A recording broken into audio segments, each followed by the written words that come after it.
ଶିକ୍ଷାଲୋକ YouTube ଚ୍ୟାନେଲକୁ ତୁମମାନଙ୍କୁ ସ୍ୱାଗତ ପିଲାମାନେ।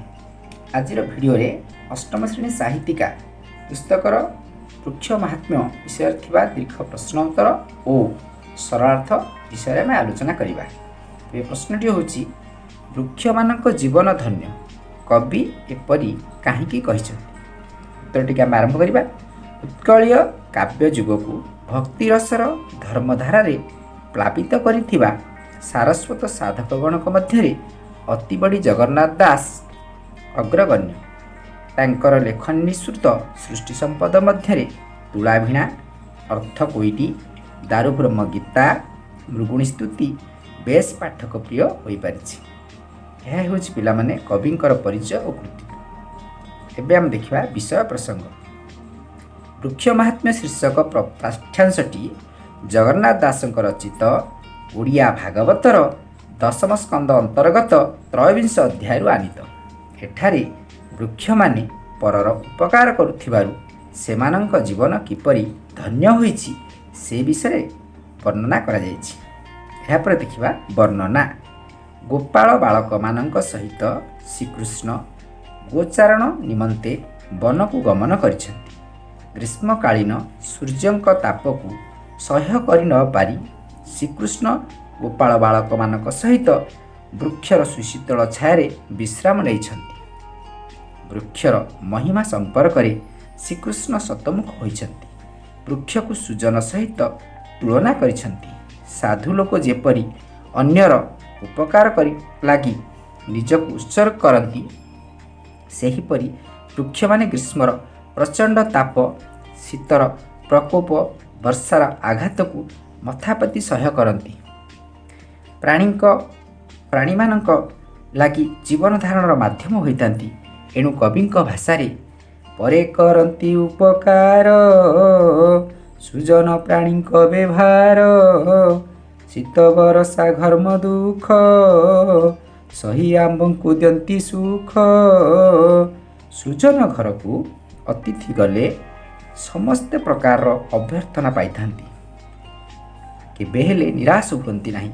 ଠିକ୍ ସେହିପରି ବୃକ୍ଷମାନେ ସମସ୍ତ ଦୁଃଖ କଷ୍ଟ ସହ୍ୟ କରି ପ୍ରାଣୀ ଜଗତର ଉପକାର ଲାଗି ପତ୍ର, ଫଳ, କୁସୁମ, ଦାରୁ, ମୂଳ, ବଳକଳ, ଛାଇ ଇତ୍ୟାଦି ସର୍ବସ୍ୱ ଅକୁଣ୍ଠ ଚିତ୍ତରେ ପ୍ରଦାନ କରିଥାନ୍ତି। ଏଣୁ କବିଙ୍କ ଭାଷାରେ ପତ୍ର, କୁସୁମ, ଫଳ, ଛାଇ, ମୂଳ, ବଳକଳ, ଦାରୁ ଦେହି, କ୍ଷାର, ଅଙ୍ଗାର, ଭସ୍ମ, ଅଠା, ଗୃହକୁ ସାଜି ବାଡ଼ କଣ୍ଟା। ଅର୍ଥାତ୍ ବୃକ୍ଷ ପ୍ରକୃତରେ ପରର ଉପକାରୀ ବନ୍ଧୁ ପରି ଆଶ୍ରିତ ପ୍ରାଣୀମାନଙ୍କୁ କେବେ ହେଲେ ଦୁଃଖ କଷ୍ଟ ଦେବାକୁ ଚାହେଁ ନାହିଁ, ପରନ୍ତୁ ନିଜ ଫୁଲର ସୌନ୍ଦର୍ଯ୍ୟ ଓ ସୁବାସରେ ବିମୋହିତ କରେ। ସୁସ୍ୱାଦୁ ଫଳରେ ଉଦର ଜ୍ୱାଳାକୁ ପ୍ରଶମିତ କରେ। ଔଷଧୀୟ ଦ୍ରବ୍ୟ ଦେଇ ନାନା ରୋଗ ଉପଶମ କରେ। ଛେଲି, ଭସ୍ମ, ଅଠା ମାନବ ସେବାରେ ଲାଗିଥାଏ।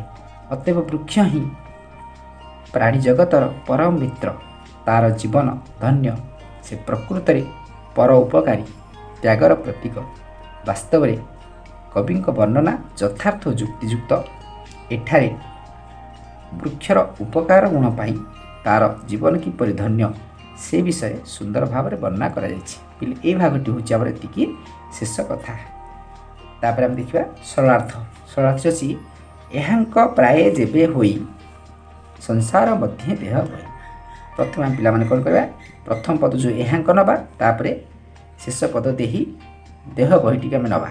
ତ ଆରମ୍ଭ ବିଷୟଟି, ଉକ୍ତ ପଦ୍ୟାଂଶଟି ଅତିବଡ଼ି ଜଗନ୍ନାଥ ଦାସଙ୍କ ସର୍ବଶ୍ରେଷ୍ଠ ସାହିତ୍ୟ କୃତି ଓଡ଼ିଆ ଭାଗବତର ଦଶମ ସ୍କନ୍ଧ ଅନ୍ତର୍ଗତ ତ୍ରୟୋବିଂଶ ଅଧ୍ୟାୟର ବୃକ୍ଷ ମାହାତ୍ମ୍ୟ କବିତାରୁ ଆନିତ।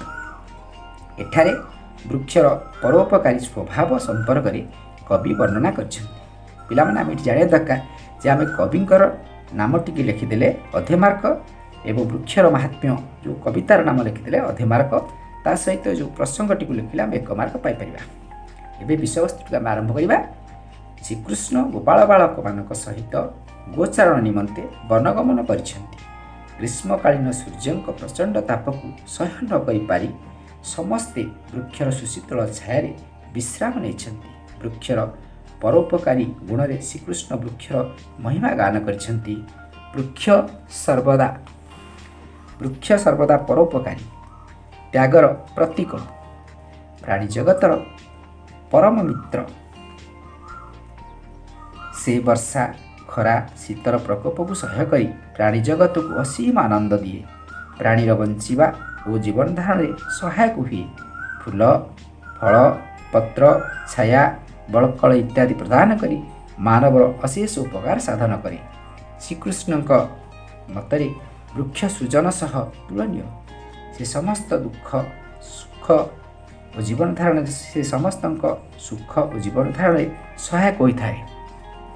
ଏଣୁ ଆମେ ପ୍ରତ୍ୟେକ ବୃକ୍ଷ ସଦୃଶ ମଙ୍ଗଳକାରୀ ହେବା, ତ୍ୟାଗପୂତ ଜୀବନ ଧାରଣ କରିବାକୁ ପ୍ରଚେଷ୍ଟା କରିବା। ବାସ୍ତବରେ କବିଙ୍କ ବୃକ୍ଷ ମାହାତ୍ମ୍ୟ ବର୍ଣ୍ଣନା ବେଶ ମନଛୁଆଁ ହୋଇପାରିଛି। ଏହାପରେ ଆମେ ଆଲୋଚନା କରିବା ଦ୍ୱିତୀୟ ପ୍ରଶ୍ନଟି ଆମର ଅଛି, ମନ ବଚନ ଧନେ କରି ଯେ ହୁଏ ପର ଉପକାରୀ, ଦିନ ହରନ୍ତି ଦୁଃଖ ସୁଖେ, ସେ ଧନ୍ୟ ଇହ ପର ଲୋକେ। ପିଲାମାନେ ଏଠାରେ ପ୍ରଥମେ ଆମେ ମନ ବଚନ ନେଲେ ଏବଂ ଶେଷରେ ଇହ ପର ଲୋକେ ନେଲେ। ତ ଏଇଠି ଯେଉଁ ପଦର ସରଳାର୍ଥ ଲେଖା ହେଇଛି, ଏ ବି ଆଉ ଗୋଟିଏ ପ୍ରକାର ଲେଖା ହେଇଛି। ତୁମେ ଯେଉଁଠି ତୁମ ଇଚ୍ଛା ତୁମେ ତାକୁ ଗ୍ରହଣ କରିବ। ସଂସ୍କୃତ ପଦ୍ୟାଂଶଟି ଆମ ପଠିତ ଅଷ୍ଟମ ଶ୍ରେଣୀ ସାହିତ୍ୟ ପୁସ୍ତକର ବୃକ୍ଷ ମାହାତ୍ମ୍ୟ କବିତାରୁ ଆନିତ। ଏଠାରେ କବି ଅତିବଡ଼ି ଜଗନ୍ନାଥ ଦାସ ବୃକ୍ଷର ମହିମା ଗାନ କରିବା ସହିତ ସୁଜନଙ୍କର ସୁଗୁଣାବଳୀ ସମ୍ପର୍କରେ ଆଲୋଚନା କରିଛନ୍ତି। ବୃକ୍ଷମାନେ ଖରା, ବର୍ଷା, ଶୀତର ପ୍ରକୋପକୁ ସହ୍ୟ କରି ମାନବ କଲ୍ୟାଣ ନିମନ୍ତେ ନିଜର ସର୍ବସ୍ୱ ତ୍ୟାଗ କରିଥାନ୍ତି। ନିଜର ସୁଶୀତଳ ଛାୟା, ସୁବିଷ୍ଟ ଫଳ, ସୁବାସିତ ପୁଷ୍ପ, ସୁକୋମଳ ପତ୍ର, ବଳକଳ, ଦାରୁ ଇତ୍ୟାଦି ମାନବର ଉପକାର ପାଇଁ ପ୍ରଦାନ କରିଥାନ୍ତି। ବୃକ୍ଷ ସଦୃଶ ମହତ୍ ଜନ ସମାଜରେ ସମସ୍ତ ଦୁଃଖ କଷ୍ଟକୁ ସହ୍ୟ କରି ଅପରର ମଙ୍ଗଳ କଥା ଚିନ୍ତା କରିଥାନ୍ତି। ମଧୁର ବଚନ କହି ଅନ୍ୟର ମନରୁ ଦୁଃଖ ଦୂର କରିଥାନ୍ତି। ସାଧ୍ୟମତେ ଅର୍ଥ ସାହାଯ୍ୟ କରିଥାନ୍ତି। ଅର୍ଥାତ୍ ମନ, ବଚନ ଓ ଧନ ବଳରେ ସାଧୁଜନ ସମାଜର ମଙ୍ଗଳ କରିବାକୁ ଇଚ୍ଛା କରିଥାନ୍ତି। ତେଣୁ ସେମାନଙ୍କର ତ୍ୟାଗପୂତ ସେବା ପାଇଁ ନିଜେ ଦୁଃଖ କଷ୍ଟରେ ସମୟ କାଟିଲେ ବି ଜୀବଦଶାରେ ଏବଂ ମୃତ୍ୟୁ ପରେ ସେମାନଙ୍କର ଜନ୍ମ ସାର୍ଥକ ହୁଏ। ସେମାନଙ୍କ ଜୀବନ ଇହଲୋକ ଓ ପରଲୋକରେ ଧନ୍ୟ ହୁଏ। ଅତଏବ ପ୍ରତ୍ୟେକ ନିଃସ୍ୱାର୍ଥପର ସେବା ଓ ସାଧ୍ୟମତେ ତ୍ୟାଗ କରିବାକୁ କବି ଆହ୍ୱାନ ତଥା ଉପଦେଶ ଦେଇଛନ୍ତି। ବାସ୍ତବରେ କବିଙ୍କ ବର୍ଣ୍ଣନା ଯଥାର୍ଥ ଓ ଯୁକ୍ତିଯୁକ୍ତ। ପିଲାମାନେ, ଏ ଭିଡ଼ିଓଟି ତୁମମାନଙ୍କୁ ନିଶ୍ଚୟ ଭଲ ଲାଗିଥିବ। ତେଣୁ ତୁମେ ବହୁ ସଂଖ୍ୟାରେ ଲାଇକ୍ ଆଉ ସେୟାର କରିବ। ତା ସହିତ ଆମର ଶିକ୍ଷାଲୋକ ୟୁଟ୍ୟୁବ୍ ଚ୍ୟାନେଲକୁ ସବସ୍କ୍ରାଇବ୍ କରିବ। ଧନ୍ୟବାଦ।